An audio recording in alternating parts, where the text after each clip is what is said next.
Hello, welcome back for day 3. And this is understanding stress.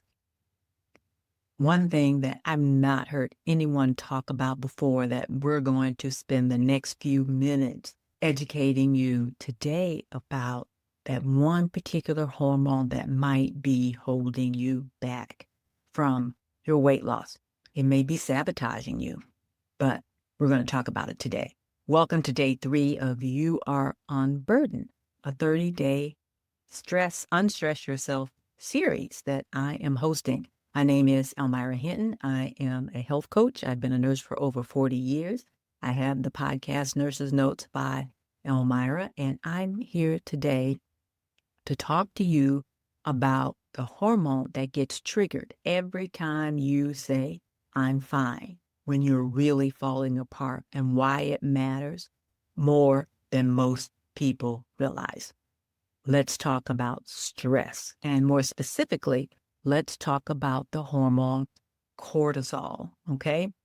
What is cortisol, you might ask? It's your body's primary stress hormone. Now, cortisol is released by the adrenal glands. There's these little glands that sit on top of your kidneys, little glands that sit on top of your kidneys, and they produce cortisol, particularly when you're stressed. They turn on. It doesn't necessarily have an off switch, but it definitely turns on when you're in danger, real or perceived, when your body gets flooded with cortisol to prepare for fight, flight, or even freeze. So I consider this a real prehistoric type of hormone or response. But our bodies just have not learned that the perceived stress that we might be feeling, the stress of, I got to get this schedule done. I need to get this project done. I need to get the kids to school. I need to get to the grocery store to pick up something. All those stressors. I'm taking care of family.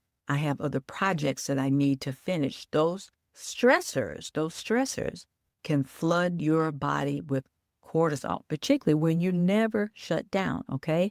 That particular hormone, cortisol, was appreciated when we were running from predators way back when, but now your body reacts the same way. When you get a stressful text, hey, you don't have any money in your bank account, or when you skip meals and you run through that drive-through to get that quick fix for that food, when you dislike your job, or you have that coworker or those demands that are just overwhelming for you, cortisol is released. When you say yes, when you really mean no, and don't forget, no is a complete sentence. When you live in the go mode, be here, be there, do this, do that. Very serious. When your body doesn't know the difference between an emotional threat and a physical one, it just responds with releasing the hormone cortisol every single time, all day, every day. And again, particularly as we get older, it seems like we pick up more things. In our teenage years, we're happy and we're frolicking. Then all of a sudden, they graduate from high school and you need to figure out what you're going to do, whether it's going to college or whether it's going into that educational program or whatever. Stress comes on. You have to figure out how to support yourself, and you figure out how you're going to live, what you're going to do. So we start taking on stress at that point in time. And if you don't know how to manage it, you know how to come up, but you never know how to come down.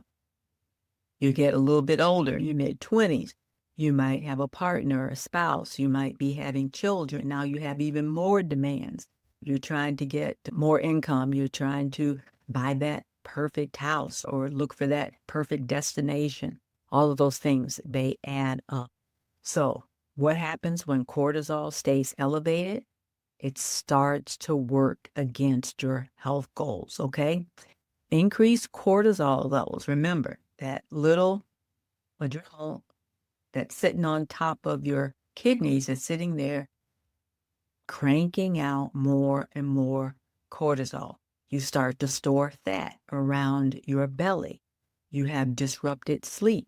You might even get triggered cravings, especially for those high fatty foods, those sugary carb-like foods, those your cravings will come out for those.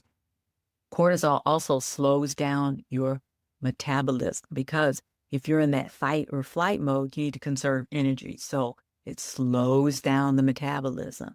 It can even make some changes to your menstrual cycle, or it can add some perimenopausal symptoms, all because of that one hormone, cortisol.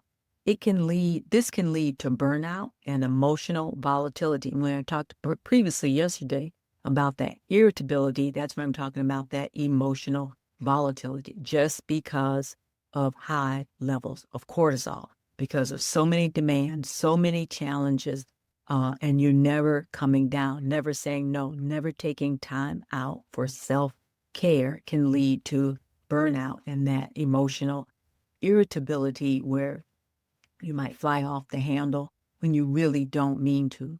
It's like having your foot on the gas and the brake at the same time. It's just exhausting, it's chaotic, and it's not getting you anywhere.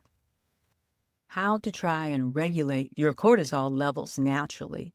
You can't eliminate stress completely. You need to learn how to manage it. You can train your body to respond differently, okay? And a lot of that really comes down to preparation. Here's how to start lowering your cortisol or your body's response to stressful situations.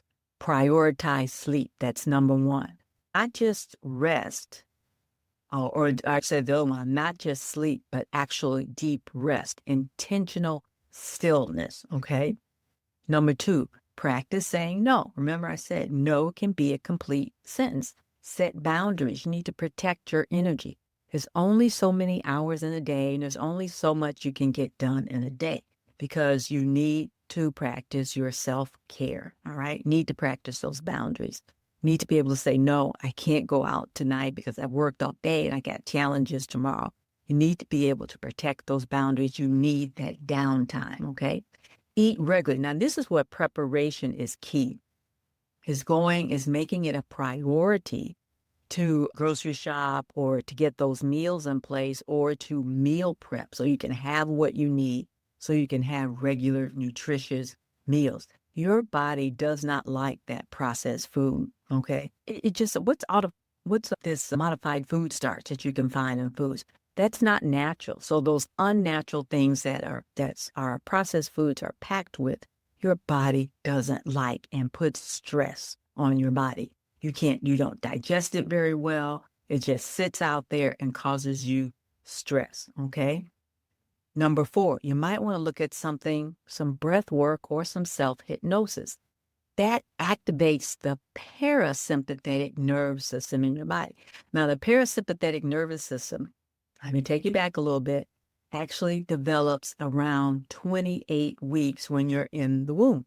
Before that, it's all the sympathetic nervous system. That's why the baby's heart rate is so high, 150s, 160s, 170, because it's all sympathetic nervous system. Around 28 weeks, the parasympathetic, the opposite, the part of the nervous system that brings the heart rate down starts to develop. And so then you'll have this pull up and down, backwards and forwards for your part of your parasympathetic nervous system, bringing things down, calming things down.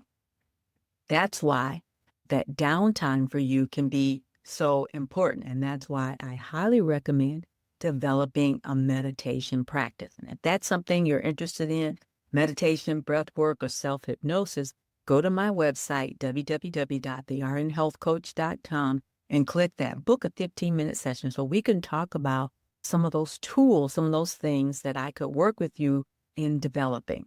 Also, be sure, like and comment on this particular video or the whole video series so I know what's helping you. Let me know, comment on this video. Anyway, and subscribe. If any of this information has supported you or you think might be able to support someone else, be sure and share it with them, all right?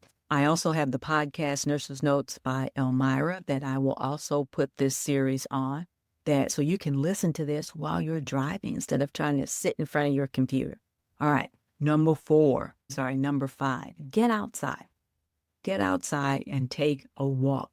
That is very calming. Studies show that outside, leave the phone. Now, if you want to play some music or something like that, but you shouldn't be walking and texting. This is your relief time. This is your downtime. This is your self-care time. Taking that walk, getting that 10 minutes of sunlight where your body can begin to calm down. Nature just calms the body down. So taking that walk, particularly if you can get to some woods and see some greenery or something like that, can be very stress relieving. Not talking about talking on the phone the whole time. We're talking about de-stressing, taking this time for yourself, that quietness, adding to that stillness time for yourself, okay? You don't have to overhaul your entire life. You just need to give your nervous system more chances to feel safe. And definitely that walk can do that for you, okay? Here's your reflection prompt for today.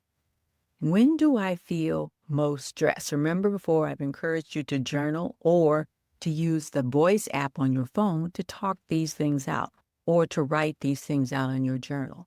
When do I feel most stressed? And what can I do to bring calm to those moments, okay? You think about that project at work or that project at home or that need to be here and there. Think about, are those some of the times that you're feeling the most stressed, and what can you do to calm them down? Maybe you need to release some of them. Maybe you need to ask for some help. Maybe, you may need to ask for some support in getting these things done because it's too much for one person to get done in a 24-hour period of time when you still need to prioritize your sleep and your meals, okay? This is where the URunburdened method really begins to work, not by pushing harder, but by releasing the pressure that you've been under for far too long, and now it's showing up and affecting your health. Remember your blood pressure, remember the additional weight around the waist, maybe even the hip area also. If this resonates with you, share your thoughts below and comment. And don't forget to grab the companion guide if you haven't already. That supports this video series in you. Now, tomorrow is day 4. We're going to take a deep dive into fat-burning hormones, why your body resists weight loss, and how to turn things back on. Okay? Remember, my name is Omira Hinton. I am the RN Health Coach. I can support you in making this change a lasting change and to go deeper on that. Comment below, go to the website, book a 15-minute session so we can talk about how this can support you in being the healthiest version of yourself, okay? You're showing up, you're doing the work, and that's the beginning of everything. See you tomorrow. Take care and have a fabulous day. Bye-bye.